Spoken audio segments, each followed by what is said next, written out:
Hi, everyone. This is Justin Olbrantz. And this is Don Schaefer. And you are listening to the Wise and the Wandering podcast for those who know the way and for those who are led astray.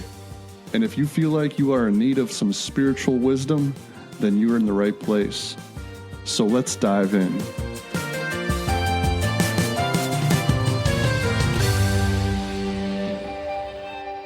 So, Don, what are we going to talk about today? Well, Justin, I think we're going to talk about keeping your promises. Keeping your promises. Yes. That's going to be a fun one. Oh, it is. It is because a lot of times in life, we get in a situation where we make promises to people, but we also make promises to ourselves. Yes, and it's very important to keep promises to both. Yeah, and if you make a promise to your friend and you don't do it, what you do is you cast a doubt inside that friend. That friend won't expect you ever to keep a promise. And that's where it's important to establish that in your life, because you need to be able to, whatever you promise is something that has to happen in your life. Okay. Yeah, that's definitely true. And I think your promises are so important. The ones that we make to people, and like you were saying, the ones that we make to ourselves. Yeah. And a lot of the times we are going to be as fruitful in our life. It's probably directly compared to the amount of effort and work we're willing to put into making sure we stay true to our word. Yeah. And staying true to your word is keeping your promises. That's right. And people are going to like you more if you keep your promises. People are going to trust you more if you keep your promises. Yep. That is so I true. guess we have the Bible talks about, there's a whole history of God keeping his promise with people. Yeah. Abraham, with Moses, going into Jacob with Israel and all this, creating a promise to create a nation. Right. Abraham, a father of all nations. Yep. And I guess how important are promises, do you think, in general? Oh, man. I think they are a level that are very important. Yeah. It's amazing because the Bible shows that a promise, you make a vow or whatever, you are meant to keep this vow, because the promise represents who God is. Everything about God is his promises for us. He basically created us, put us in this world, and promised us many things. He promised us a great place that we're headed to, but he promised to do great things in our life. He promised us that we all were designed before the foundations of the world. Yeah. That he sat down in his great engineering room, got out his pencils, and he designed. Isn't that crazy? I just want to stop you just for a second, because you said that we are literally designed before the foundations of the world. Yeah. A lot of people that don't read the Bible, they don't understand this stuff. I know. And that's what's written in the Word. So we are created before the foundations of the world. So the idea of you, the idea of me was already a thought, was already a creation before the foundations of the world were even laid. That's right. So we are predestined, right? So we are already thought about by God. Yeah. It's actually pretty crazy when you think about the process of making the baby. You have all of these, we have all of these sperms swimming, 500 million count, and we are the one that beat all 500 million. That's right. So if you ever think that just to say, if you ever think that your life doesn't have any purpose, if you have no reason to be living, or whatever the case is, you beat 500 million others. Oh yeah. and that's built on purpose alone. Yeah. That was the promise. You were a promise. We were a promise. What blows me away, Justin, in the same line of thought, is I was watching a National Geographic's show, and they were talking about a woman, a young girl, a baby girl, saying that the baby girl has every seed that's ever going to come out of her, as far as a child being born, in her the day the girl is born. Yeah, that's wild. So it's all there already. So you're talking about timing. Talking about, the seed and the sperm, things connecting. God put this all together. Looks like a promise. Sounds like a promise. Oh, yeah. And he promises great things. And the thing of it is, we have such a problem with is we have a hard time believing the promises. If we could just live a life believing the promises, our life would be perfect. But there is so much doubt cast because there is so much broken promises. Things happen in our life. I know they're like I said in the beginning here, someone that is true to their word. They promise whatever, and they're always true to their word. Everything that they say to me, it's gold. Yeah. If they said it, I know it's going to be done. Because if as an employee, working for an employer, and having people underneath me, there are some people that I know, whatever I would ask or whatever they said they would do, they would be there. They would do it, whatever it needs to be. But then there are some who didn't do one thing, or maybe two things, or three things. Right. Everything that they told me from that point on, there was doubt in my mind whether or not they would do that. They lose credibility. Oh, yeah. And God hates that with man. He wants us to be solid in our life. And our friends, our family, everything, they need solid people. People that are going to be able to say, this is what I'm going to do. If I say that I'm going to clean my room and I don't clean my room, I have broken a promise. And a lot of times... we've talked a little bit about how we make promises to ourselves. A lot of times we promise that we're going to start this, we're going to do this bright and early in the morning. And we wake up in the morning and we're pulling the covers over our head and we're saying, hitting the snooze button. Yeah, we are killing something inside of us. We're killing our confidence in ourselves. If we can get ourselves to the point where, I'm real cautious with my promises, what I'm going to do and what I'm not going to do. Because once I say I'm going to do it, I promise myself I'm going to do this, and then I set the standards around, and I've set my goals up, put my actions together, and I fulfill that promise to myself. Right. And I feel good about myself. A lot of times what happens in people's lives, they don't feel good about themselves because they don't even keep their promises to themselves. They say they're going to be this, they're going to do this and whatever, because there's an element, Justin, that killing people. It's a poison inside of us. The Bible talks about it as being the flesh. It's a fleshly side of us. Our minds say this is what we should do, but there's a part inside of us that just doesn't want to do this. And you're fighting You're fighting this. And that's where I know until we get to the point where this flesh is put under control, this side of us that we don't like, we'll have a hard time keeping our promises. And that's the beauty of the things of God. Because he talks about a baptism of the Holy Ghost and power. And I look at the power sometimes being the power to keep the promises we make to ourselves. He puts power into our life that we can do. Perseverance. So that we can have things presented to us. We can say, this is good. I promise myself that I am going to institute this in my life. I'm going to act this way. I'm going to be there for whatever the circumstance might be, and I am just going to do this. But I need power because my fleshly side is weak. It wants an easy chair. It's got a lazy boy sitting in the corner waiting for me. Yeah, for sure. And that's where in the morning, a lot of times you just want to cover your head up and not even get up. But I promise myself. I put on my jogging shoes. I promise myself. But the one time or the two times I don't do that, I kill a promise to myself. And then all of a sudden I feel guilty, and pretty soon it all falls apart. And a lot of us find that's where we have to be good at keeping our promises and understanding the power that's behind a promise. Definitely a very powerful word. I think you said so much there, and I like that dynamic that you were breaking down about how each time that we fail a promise to ourselves, it's chipping away at our confidence. And it really is, because we subconsciously alter our minds and our perceptions and stuff like that, our mind, when we start to think about, oh, I was let down. I was let down here. I was let down here. But when it's ourselves when we are letting ourselves down, it's different because we only can blame ourselves. When we can point the blame to other people, it's easier to do that. And there is a bitterness. There's a barrier that can be created, right? That exists, but it's a little different with ourselves because we have no one else but ourselves to blame. Right. And then, like you were saying, it erodes away at our confidence. And then eventually we don't want to make any promises with ourselves. We don't want to make any promises with anybody. We don't think we're capable of doing anything because we realize that we just keep falling in this self-perpetuated cycle. Can't keep our promises. Right. Can't keep the promises.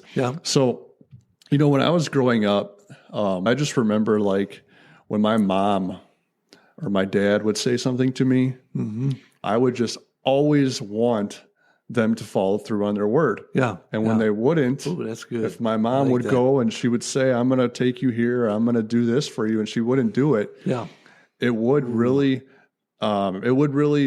hurt me. It would really, it would cause some indifference, but there would be some trust issues there because, like I was saying before, it does kind of hurt the credibility. Yeah. And if there's a promise out there for you, then if it's truly for you and it's truly for your life, I think God is going to help you get there. Right. You know, a lot of people, they have needs and they have wants and stuff like that. But when you really start to have a relationship with God and you see the promise that he has on your life, I think you can start to see what was promised to you, what is, part of the will, his will, God's will for you to have, right, and what might just be your own selfish want or need. Yeah. And I think as that relationship grows and he keeps his promise, because you start to see what the promise is. You start to see, okay, this is what faith looks like. This is what favor looks like. Okay, I see that this is what obedience looks like. When I do what he's asking me to do, I gain favor. It looks like things start working out in my life. I start seeing the signs. I start seeing the stars align. However you want to look at it, you start seeing how promises actually work. Because then, even if people were not faithful to you before, you can go to a God, you can go to something that's always faithful to you. Right. You know there's somewhere where your promises are always upheld. You know where there's somebody where your promises are always kept. And somebody that cannot let you down. Because people can let you down, and I think people will let you down. Right. But God's not going to let you down. Yep, you brought a couple of things to light here, Justin, which is good. Because first of all, like you're talking about God, it's interesting with God. Because if you get into the Word, and in the Bible and stuff, the gospel means good news, but the Bible itself is all about promises. But it's interesting how God took Israel back in the Old Testament, and he told them, if you do this and you follow me and all this stuff, I will bless you and I will do everything great in your life. You're going to multiply. Everything's going to be good. But if you do not, you are going to have the same curses that the heathens did, that the Egyptians did, all this sort of thing. God was true to his promise, and they had a choice. Either they trusted in God and believed in God, or they did not. They didn't believe the promise. But God was true to his promise. He allowed, and that's the same thing in our life. The Bible tells us if we allow our life to be in his hands, he promises a peace, a comfort in our life, that we are, we can have an ease in living life and have an understanding and a hope of a future, all this stuff. But if we do not, he talks about the hell side. He says, you're going to have misery, you're going to have pain, you're going to have a lot of different things. God is faithful to his promises. That's for myself. I'm saying to myself, I better find out what God is really wanting in my life. And then you brought in relationships, and this wasn't I think everything is based on relationships. It is, and you brought in your childhood, and this is a little bit of a parenting class here, but, with parents, you need to realize how powerful your promises really are. And with your child, if you promise this and promise that, you need to carry it through. I know even disciplining, I always tell parents to be able to put a list of things and the punishment that's involved with it, and you need to promise that punishment's going to be there. If they don't clean up their room and they're grounded from their phone for a day, that is a promise. Now, to not ground them from their phone for a day, no matter what the excuse is a break of a promise. But to have a parent that you can trust is going to be true to their word. That is comforting. That is security in a home. And broken promises, there's no security, because you never know what you're going to deal with tomorrow. You hit it right on the head, security. And I think that's once we know that somebody is true to their word, because your word is so important. I mean, your word is based on your credibility. It's based on how people perceive you. It's based on, I guess, the relation that you have to people, because if somebody is good at keeping their promises, they don't want to be close to somebody who's not. They don't relate well. Right. See what I'm saying? Everything is in relation to somebody else. It's relationship. So in this sense, our promises are key. Right. There's, like you were saying, there's power in promises. Yes. And I think that when you are promising things to people, you're also promising something to yourself. You're promising that you are going to make a commitment. Yeah. You're promising that you're going to put in the work. Yeah. You're promising that you're going to put in the effort, right? You're going to create those actions. You're going to do what is necessary. A lot of the times we've talked about this on a podcast episode about being honest with yourself. When you're making a promise with somebody, you got to be completely transparent, honest with yourself. Because it's easy to say, "Oh, I promised to do this. I promised to do that," just to get it out of the way. But to really know, like I was saying, you have to be. There's commitments that go along with that. There's changes, actions. The work is required. So it's really important to understand that if you really truly value your word, you truly value the power of the word, and you know how much of a importance of a role it plays in our parenting, in our relationships with our spouses, in our relationships with our friends, neighbors, then you understand how important it is to make sure that you always keep your promise and deliver on your word. Because we talk about this as a Christian podcast. We talk about having Christ in our lives as the one who creates the one who sets examples, the one who sets patterns in our lives. That's right. And if he's always staying true to his word and his promises, we need to be doing the same thing. Right. Yeah, that's good. That what you're all saying there. And you mentioned relationship. See, that deals with ships. And like, the way life is, a ship will never sink as long as the water is kept on the outside. But as soon as there's a leak in the ship, then the ship can sink. See, a lot of times our promises are the same thing. Sometimes like they say, loose lips sink ships. There you go. That too. As well. And that's where a lot of times what we find in life is our promises poke holes in the ship. And if we want to have a good relationship, we want to keep the water on the outside. We want to keep that which is going to sink that relationship on the outside. Yeah, that's good. Our promises and things are what keeps us floating, keeps the relationship on top of the water rather than allowing it to sink. And so many times... That buoyancy. It keeps us buoyant. That is right. Floating in life. And so many times people feel like their ship is sitting on the bottom. But the amazing thing, the way we are structured, we can change. God has given us a room and an opportunity to change. I know I live in a world right now with 10,000 excuses. And people make contracts, they make commitments, but they have wonderful excuses of breaking everything, and this here is not right. And in a person's life, it builds your character. It actually destroys your character when you don't keep your promises.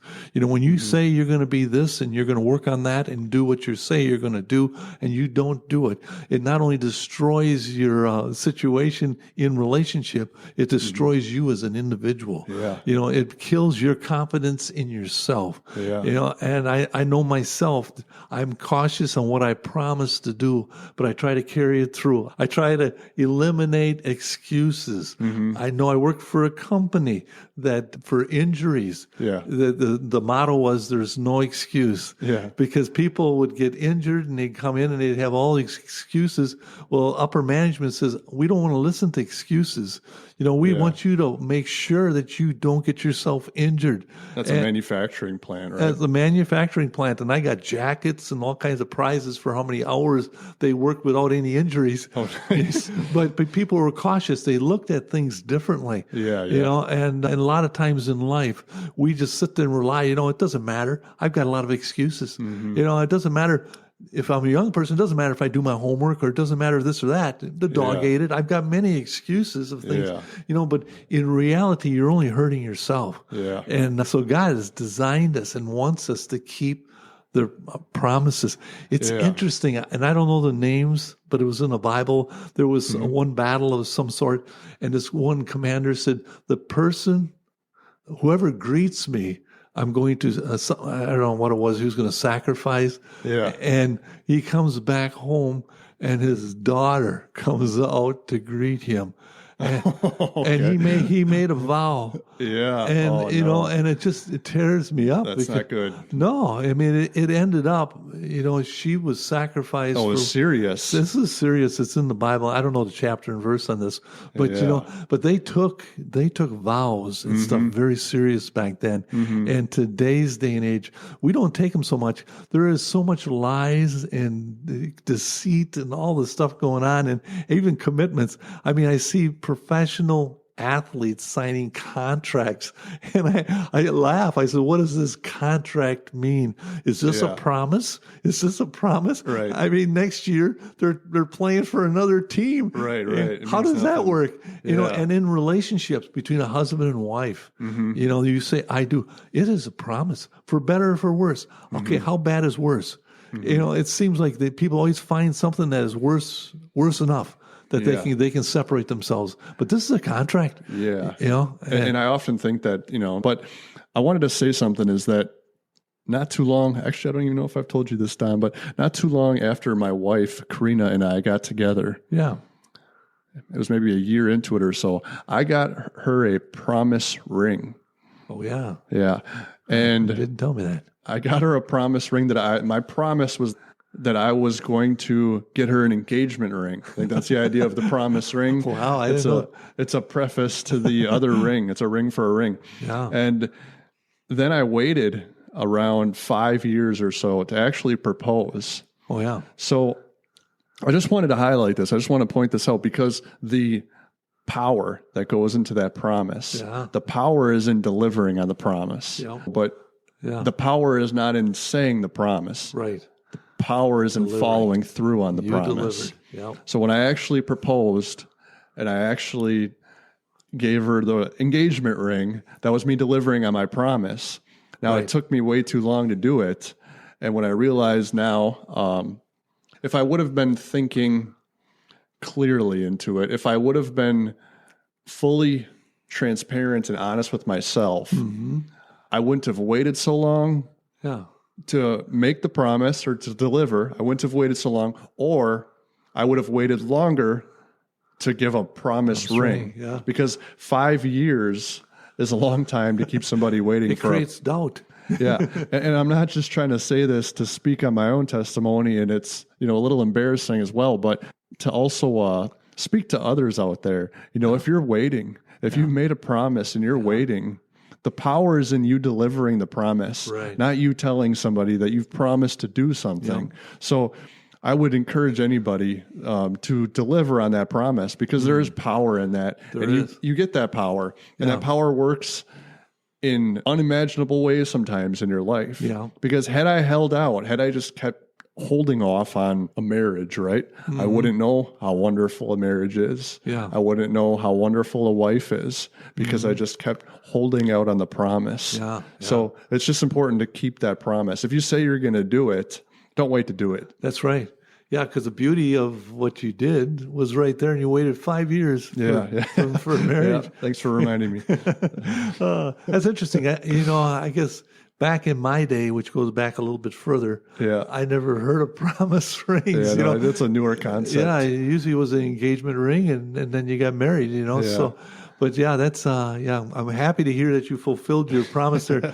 But I know, I did. I know for myself, this is the way I look at things, and a way I actually talk to people a lot of times. See, I believe that the Bible is full of promises, and I know there was a line that they used to sing. Every promise of the book is mine, every chapter, every verse, every line.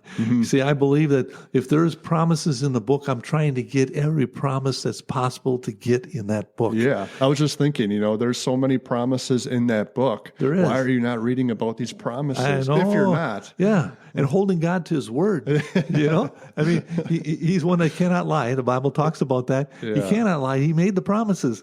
It's time we as a people hold God to His word as far as keeping His promises in our life. Good luck catching Him in that one. No, I don't think we will, because I think we are the obstacle. We are the obstacle because we don't believe in the promises. I got all that God would do. I would love to see, the power of God working in individuals that could trust and believe in Him. Right.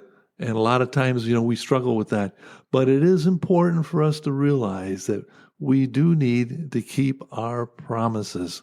Yeah, it is so important, because if we don't keep our promises, then we really stand on nothing. Yeah. We did an episode last week on beliefs and how important beliefs are and how they shape us. And our beliefs are important, but then our promises come to our word. Our beliefs create our identity, our personality, right? Mm-hmm. But the promises is based on the word. Right. And your word has to be truth. Yeah. Your word has to be concrete. Your word has to be consistent, because otherwise you're not consistent. Right. If your word's not consistent, if you know that you do this every time somebody asks you to do this, you do this. Every time you tell somebody you're going to do this, you do this, then you know who you are. Yeah. You know who you are. Like I was saying, that's subconsciously, when you're breaking promises with other people, you're kind of breaking promises with yourself too. Right. Because then you're losing, again, you're losing that confidence. Yeah. It just sets you back. It sets you back, because now you have to try so hard to get ahead. Every time you keep breaking promises, every time you're not true to yourself and to your word, you're going to think lower of yourself. Yeah. You're going to feel unworthy. You're going to feel unloved.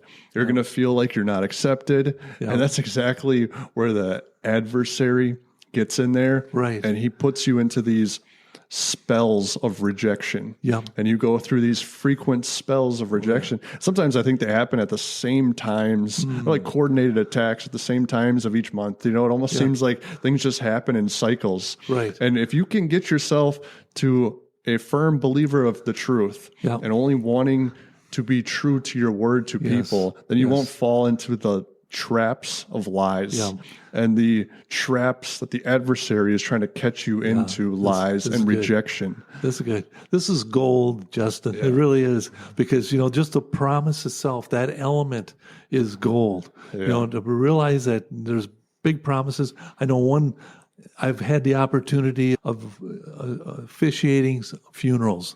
I've done that a few times. And one of the areas I'd like to bring up where Jesus says, I go to prepare a place for you. And I believe that with all my heart, that God has got a place for each and every one of us. It is a promise he's made. And we just need to believe in that and get ourselves in relationship with him. And he's got the house. He's got the honeymoon all planned for us. He's got everything. The Bible talks about a marriage supper. Yeah. He's got big things in store. He's making a promise. He didn't give me a promise ring, but he's made me a promise, and I'm going to hold him to that, and I'm going to get engaged with him. And someday there's going to be a marriage that's going to be made in heaven, and all of us are going to be a part of that. And all of us are going to have a place with him and what he's promised to prepare for us. Yeah. And that is the hope of every believer. And it's so important that we realize in our life that we have to understand the principle of keeping promises and how valuable they are for each and every one of us. Because it is a principle that a lot of times people don't realize that they need in their life. Yeah, promises made, promises kept. That's right. We make promises so we can see a change in our life and believe that God can operate in an individual that is willing to keep their promises. Well, I think that wraps it up for today. Another good one, Justin. I think so too, Don. Hey, we're glad you guys found your way here today, and we hope you can join us again next week for another good word. Until then, stay blessed. By the best. See you guys.